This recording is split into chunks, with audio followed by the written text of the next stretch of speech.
This is the DJI Osmo Nano, DJI's smallest camera ever. I got tired of carrying around a big camera to document my life and film myself. These days, small cameras are finally getting good enough to film everyday content. But there's always a trade-off. Or is there? DJI had their Action 5, now they have their Action 6, but they still have this Nano, which is even smaller. Which begs the question, do I still need bigger cameras? So I bought DJI's most compact camera ever to find out what this actually can deliver on. I've been using a lot of cameras for the past 10 years, and I wanted to share with you what I learned about the Osmo Nano over the past 60 days that I've had it. By the end of this video, you'll know whether or not you want to consider getting one of these, or you want to skip this and upgrade to something like the Action 6. In the end, I'll just let the camera's footage speak for itself. Stay tuned because I got a lot of camera footage to show you. First, let's talk about the thing that matters most. Does this tiny camera shoot good footage? Now, I use everything from iPhones to professional cameras, so my standards are pretty high. I've used this to shoot on bright days in my local town, in New York City, but also used it in low light situations like in restaurants, or even during nighttime. I'm happy to say that the footage is actually really good for something this small. The 4K footage is very good despite having such a small sensor. But there's still something that you need to know about the low light. You'll quickly realize that it's good during the day, but in low light conditions, when the sun starts to go down, or even when you're going inside buildings, that's when it starts to fall apart. Most of the time, I do shoot during the day and continue to shoot in video mode, even in low light situations. But if you want cleaner footage without editing, then use super night mode, especially when you don't want to deal with the noise in post. Let me show you the difference between the Nano in video mode and in super night mode. For casual content, I love this when it comes to POV. I love it for behind the scenes. You can capture everything in front of you, especially hands off, especially when you pair it with something like the magnetic pendant that comes with the Osmo Nano straight out of the box. One thing that you really need to know about the footage is that sometimes it looks choppy, especially when you're shooting in auto mode. But if you bump up the shutter speed, it's a simple fix and it makes a huge difference, at least if you're comfortable with shooting with manual mode. Overall, the Osmo Nano keeps up with the competition with the other Osmo, or at least the other action cameras. But what about the stabilization? Yes, this camera is small, but you still have to deal with the shake because the smaller things are, the more they get wobbly and shaky when they record. This has Rocksteady 3.0. The latest of the stabilizations from DJI. This is to make sure that the horizon is level when you record no matter what, up to 30 degrees. I tested this when walking, running, and even doing both while talking. And I have to say that it's great. Here's me walking with the Nano versus the Action 5 for comparison. If you want to see the full comparison with the Action 5, do subscribe for that because that is on the way. Overall, when it comes to walking and normal movement, it's pretty good. Once you get the camera, you'll see that there are other different stabilization modes. But for me, I generally like to keep things on horizon steady, just so things aren't so jarring. When you look into the different stabilization modes, you will see that there is no stabilization as a mode, horizon balancing, horizon steady, and rock steady. I'm very used to using horizon balancing on the Action 5, but on the Osmo Nano, I like to use horizon steady. When filming with the wide lens, a lot of the lines in your shot tend to be distorted. That's why you want to ideally be in the center. But despite this wide angle, you can still fix those by using horizon steady to correct those distorted lines. But of course, it makes sense to still use something like rock steady if you're doing something like mounting this to a bike, or maybe mounting it to your chest, or even a helmet. Stabilization is great for handheld vlogs. No tripod needed, and the Osmo Nano does it in such a small fashion. In small ways, you can kind of treat this like a gimbal, but you may not have the smoothest shots if you're doing something like following, but you can definitely get nice pans, nice tilts, nice push in and push out shots for sure. So the stabilization is still on par for the rest of the other cameras on the market that cost more. But what about the slow motion? Here's where we start to see what a tiny camera can really do when it comes to getting more creative shots. We have 4K up to 120 FPS and 1080p up to 240 FPS. I tested them for different slow motion shots. Let me show you what it looks like at 4K 120 and 1080p at 240.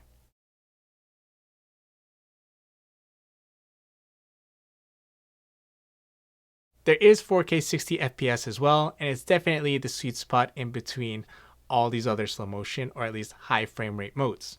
If you do need more frames to make things even slower, then I would recommend 280p at 240 frames per second, as things get very slow.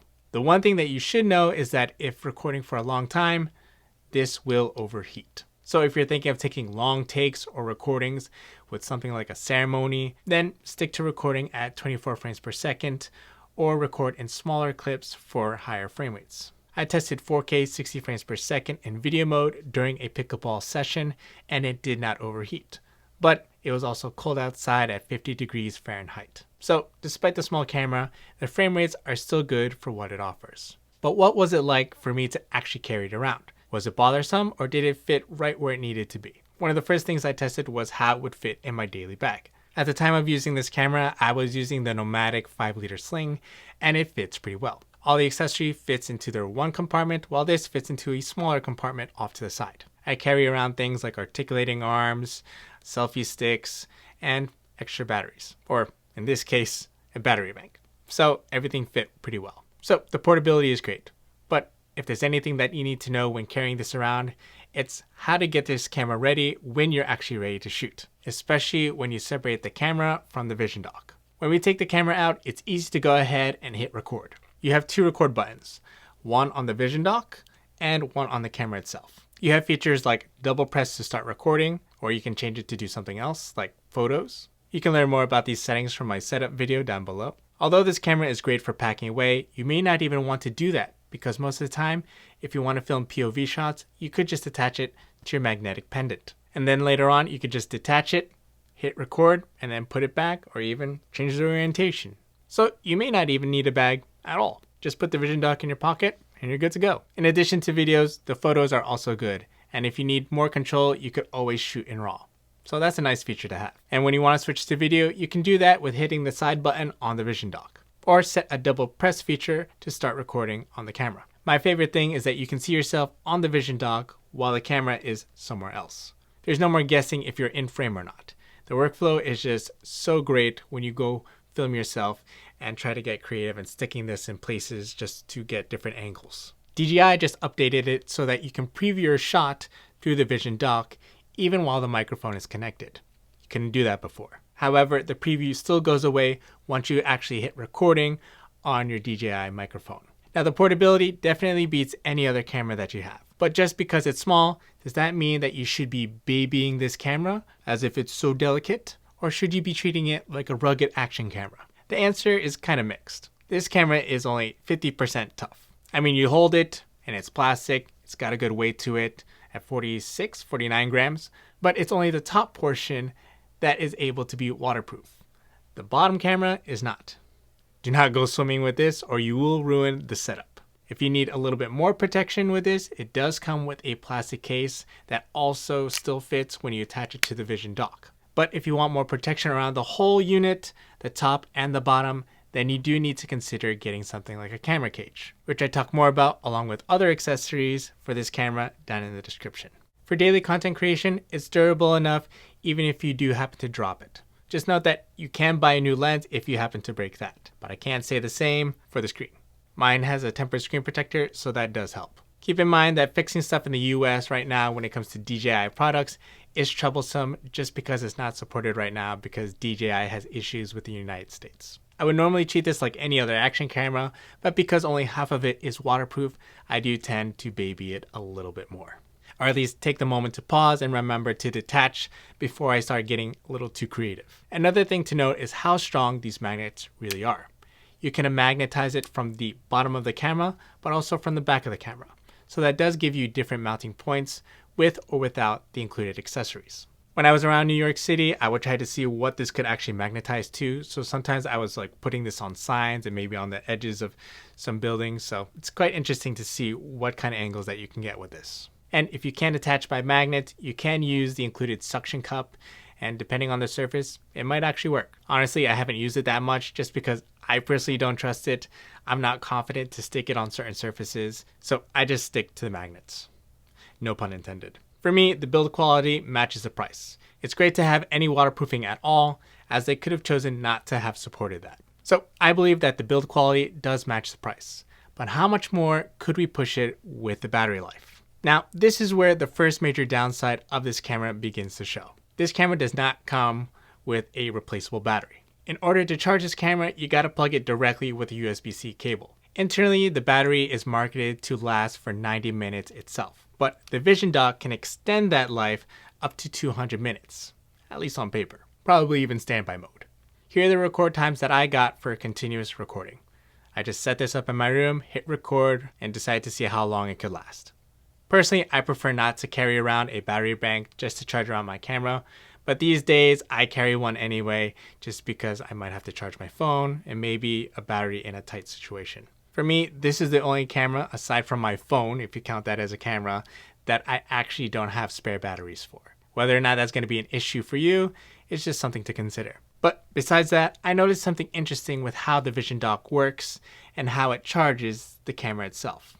In my experience, the camera is always charging when connected to the Vision dock. But once the Vision dock hits 10%, it stops charging the camera. Then at that time, both the camera and the Vision dock start draining battery at the same time. With the Vision dock connected, I was able to capture an hour worth of pickleball games, and it did not overheat because of the cold weather that I was recording in. If I brought a battery bank and wanted to keep recording, I definitely could have, especially since I still had 40 gigabytes left out of the 128 gigabytes that I have. For me, I think the battery life is decent for most people.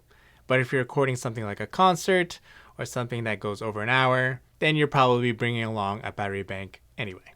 But what happens when you have enough battery but don't have enough memory? Now this is where the real problems start to begin. The Osmo Nano comes in 64 and 128 gig versions, both with SD card expansion, which sounds great on paper. Normally it doesn't matter which version you get, but after you hear this, it may change how you think about internal memory. For most people, 64 gigabytes is enough memory for something like the Osmo Nano. But how you transfer this footage becomes quite annoying. Unlike something like the Osmo Action 5, which allows simultaneous access to both the internal memory and the micro SD card, the Osmo Nano makes you choose between the SD card memory and the camera memory when it comes to offloading footage. So if you have videos in both the camera and the Vision dock, you have to connect to your computer to access the Vision dock, disconnect it and reconnect it to access the camera. To avoid this, you'd have to transfer everything from the camera to the Vision dock. Sometimes that can take 5 to 10 minutes for longer footage, like an hour worth. But when it comes to my phone, I haven't had any issues transferring from the camera to the Vision dock. I can just transfer the footage from the camera directly to my iPhone and not have to transfer it to the Vision dock. If you're someone who records sports or long events, then it may be wise for you to record in either 1080p if you have the 64 gigabytes, or possibly get the 128 gigabyte version if you think you want to keep things in 4K. One of the worst things that can happen when you're recording is that you fill up the 64 gigabytes and you have to wait 15 minutes to transfer to the Vision dock just so that you can record again. Whereas if you have a 120 gigabyte version, at least you have room to be able to record again before you transfer to the Vision dock. The storage workflow is definitely the weakest part, but does the price make sense when you consider everything? Here's the breakdown. The DJI Osmo Nano costs $199 for the 64 gigabyte version and $229 for the 128 gigabyte version. At $199, it seems pretty reasonable, but let's compare it to what you actually could buy. If you're looking to stay in the DJI ecosystem, the Osmo Action 5 has been seen on sale for $209. So if you're looking to commit all the way and have similar functions, but just having better durability and the file transfer experience, then that camera may be the way to go. You could buy the regular GoPro Hero, and that could be around $150 to $200, but just know that it's not as small as the Osmo Nano. The GoPro also has better durability and full waterproofing as a unit. If you still end up getting the Osmo Nano, do know that shipping for this could take 1 to 2 weeks. So plan accordingly if you're planning to get this for like a day trip or vacation. I would definitely say that for its price point, the Osmo does deliver on its value and then some. Unlike Apple, where you have to pay $100 just to double the memory, I think it's awesome that you only have to spend an extra $30 just to double the memory for the Osmo Nano from 64 gigabytes to 128 gigabytes. But here's my final verdict. After 60 days of using the Osmo Nano, it has proved itself to be worthy of using for casual content and daily vlogs. but for professional and extreme situations, you'd still want something bigger. For the cost and value, this was definitely not a waste of my time or money, as it does deliver. It may have some quirks that still kind of bugs me, but this still punches way above its weight class. If you're looking to get the Osmo Nano, definitely check out the accessories that I got for it right over here.